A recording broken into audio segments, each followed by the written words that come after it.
இந்திய மாணவர் சங்கத்துடைய முழக்கம் என்றால் தெரியுமா உங்களுக்கு? படிப்போம் போராடுவோம், போராடுவோம் படிப்போம் சொல்லல, ஸ்டடி அண்ட் ஸ்ட்ரகிள் என்பதுதான் எங்களுடைய முழக்கம். மாணவர்களுக்கு படிப்பு முதன்மையானது, முக்கியமானது, படிப்புக்காக போராடுவோம் என்பதைத்தான் நாங்கள் நாடு முழுவதும் நடைமுறைப்படுத்திக் கொண்டிருக்கிறோம். எங்களுடைய அமைப்புகள் வரக்கூடிய மாணவர்களுக்கு அதைத்தான் நாங்கள் கற்றுத்தந்து கொண்டிருக்கிறோம்.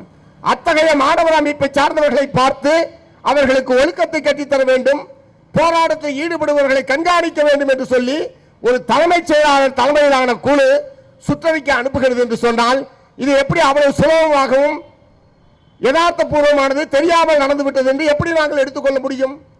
அவ்வளவு விவரம் இல்லாத ஆளை எதுக்கியா தலைமைச் செயலாளர் வச்சிருக்கிற? நீங்க சொல்றதுக்கு வாதத்துக்கே வச்சுங்க. அவ்வளவு விவரம் இல்லாத ஆளை, தப்பும் தவறமா அறிக்கை வெளியிடுற ஒரு ஆளை எதுக்கு தலைமைச் செயலாளர் வச்சிருக்கிற? நீக்கு ஐஏஎஸ் தகுதி வாய்ந்த தலைமைச் செயலாளர் பொறுப்பை நிறைவேற்றுவதற்கு பொருத்தமான தகுதி வாய்ந்த ஐஏஎஸ் அதிகாரிகளே தமிழ்நாட்டில் இல்லையா?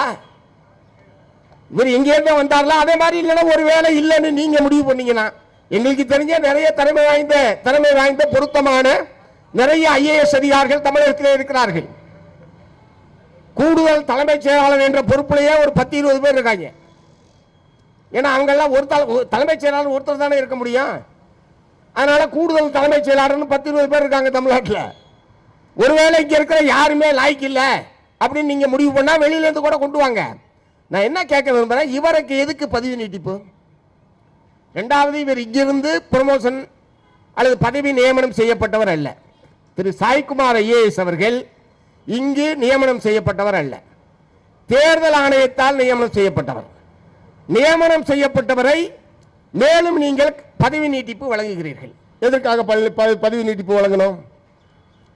பதவி நீட்டிப்பில் இருக்கிறவரை பதவியிலிருந்து நீக்கிடுங்க.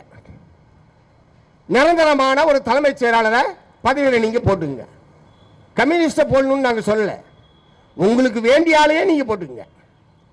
இடதுசாரியோ முற்போக்கோ பிற்போக்கா இருந்தாலும் புறம்போக்கா இருந்தாலும் உங்களுக்கு பிடிச்சதா நீங்க போட்டுங்க, எங்களுக்கு அது பிரச்சனை இல்லை. ஆனால் இவர் நீடிக்கப்படாதுன்றது மட்டும்தான் எங்களுடைய கோரிக்கை. இவர் நீடிக்கப்படாது. இந்த மாதிரியான ஒரு தவறை செய்தவர் அந்த பொறுப்பிலே நீடிக்க கூடாது என்பதுதான் எங்களுடைய கோரிக்கை. உடனடியாக அதன் மீது எப்படி உயர்கல்வி ஆணையர் சுற்றறிக்கை அனுப்பினார், அவருக்கு விளக்கம் கேட்டு விசாரணை விளக்கம் கேட்டு நீங்கள் நோட்டீஸ் அனுப்பியிருக்கிறீர்கள். இதற்கு மூல காரணமாக இருந்தவர் சாய்குமார் ஐஏஎஸ் தலைமைச் செயலாளர் அவர்கள். அவருக்கு நீங்க முறைப்படியே நடவடிக்கை எடுங்க. நாங்களா எடுத்தங்க கவிழ்த்தெல்லாம் நடவடிக்கை எடுக்கிறத தொழிலாளி மீது அப்படி நடவடிக்கை எடுத்தாவே நாங்கள் விட மாட்டோம், நாங்கள் ஒத்துக்க மாட்டோம். அதனால எடுத்தங்க கவிழ்த்தெல்லாம் நடவடிக்கை எடுக்கலாம் நான் சொல்ல. உயர்கல்வி ஆணையருக்கு நீங்க விளக்கம் கேட்டு நேற்று மாலையை நோட்டீஸ் அனுப்பியிருக்கீங்கல்ல, அதே மாதிரி சாய்குமார் ஐஏஎஸ்க்கு நீங்க நோட்டீஸ் அனுப்புங்க. எப்படி இந்த மாதிரி ஒரு கூட்டம் நடத்துனீங்க? ஏன்னால் என்னிடம் பேசக்கூடிய அமைச்சர்கள் எங்களுடைய கவனத்துக்கு வராமல் இது நடந்து விட்டது என்றுதான் அவர்கள் சொல்லுகிறார்கள். நான் அதனாலதான் பேட்டியில் கூட சொன்னேன், அப்ப அதிகாரிகள் தன்னிச்சையாக தானடித்த முப்பாக செயல்படுகிறார்களா? தமிழ்நாடு அரசாங்கத்தின் கட்டுப்பாட்டில் அதிகாரிகள் இருக்கிறார்களா? அதிகாரிகளின் கட்டுப்பாட்டில் தமிழ்நாடு அரசாங்கம் இருக்கிறதா? சிம்பிள் கேள்வி. இதற்கு பதில் சொல்ல வேண்டியவர் நம்முடைய மாண்புமிகு முதலமைச்சர் அவர்கள். என்னுடைய கட்டுப்பாட்டில் தான் தமிழ்நாடு இருக்கிறது, என்னுடைய கட்டுப்பாட்டில் தான் தமிழ்நாடு அரசு அதிகாரிகள் இருக்கிறார்கள்.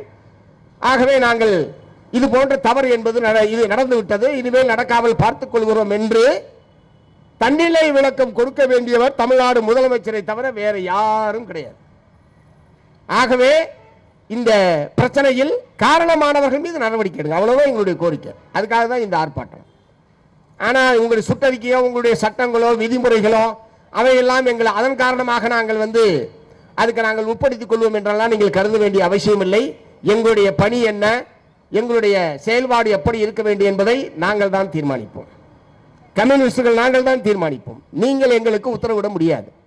ஆகவே தவறு செய்த வட்டாட்சியர், தவறு செய்த தமிழ்நாடு அரசுடைய தலைமைச் செயலாளர், இவருடைய உத்தரவை ஏற்று உயர்கல்வித்துறை செயலாளர் எல்லா பல்கலைக்கழகத்துக்கும் ஒரு சுற்றறிக்கை அனுப்பியிருக்காரு. எல்லா பல்கலைக்கழகங்களுக்கும் அது இன்னும் திரும்ப பெறப்படவில்லை. கமிஷனர் போட்டது மட்டும்தான் திரும்ப பெற்றிருக்காங்களே தவிர பல்கலைக்கழக பதிவாளர்களுக்கு அனுப்பப்பட்டது, டெக்னிக்கல் எஜுகேஷன் டைரக்டருக்கு அனுப்பப்பட்டது, இவையெல்லாம் இன்னும் திரும்ப பெறப்படவில்லை. அந்த சுற்றறிக்கைகளும் திரும்ப பெறப்பட வேண்டும். சுமூகமான நிலைமையில் நாங்கள் இந்த அரசாங்கத்துக்கு இது ஆட்சி அமைவதற்கு ஆட்சியில் தொடருவதற்கு மார்க்சிஸ்ட் கம்யூனிஸ்ட் கட்சி ஆதரவு கொடுத்திருக்கிறது, இந்திய கம்யூனிஸ்ட் கட்சி ஆதரவு கொடுத்திருக்கிறது. இது தெரியாதவரா தலைமைச் செயலாளர்? இதை தெரியாதவரா வட்டாட்சியர், மாவட்ட ஆட்சியர்? ஆகவே இடதுசாரிகளுடைய ஆதரவோடு தான் இந்த அரசு நீடிக்கிறது என்று தெரிந்ததற்கு பிறகும் இடதுசாரிகள் மீது இத்தகைய நோக்கப்பூர்வ உள்நோக்கத்தோடு இத்தகைய அறிக்கைகள் அனுப்பப்படுகிறது, சுற்றறிக்கை அனுப்பப்படுகிறது என்று சொன்னால் அவர்களை வைத்துக் கொண்டு நீங்கள் ஆட்சியை நடத்தப் போகிறீர்களா? இடதுசாரிகளை வைத்துக் கொண்டு ஆட்சியை தொடரப் போகிறீர்களா? இதுதான் அடிப்படையான கேள்வி. ஆகவே இந்த நடவடிக்கைகளை எங்களால் சகித்துக் கொள்ள முடியாது. இதற்கு ஒரு நிரந்தரமான முற்றுப்புள்ளி வைக்கக்கூடிய வகையிலேயும் இந்த பிரச்சனை சுமூகமான முறையில் தீர்க்கப்பட வேண்டும். இந்த பிரச்சனை அமைதியான முறையில் தீர்க்கப்பட வேண்டும். அது எங்கள் கையில் இல்ல, தமிழ்நாடு முதலமைச்சர் கையில் இருக்கிறது என்று சொல்லி வாய்ப்புக்கு நன்றி கூறி நிறைவு செய்கிறேன். வணக்கம்.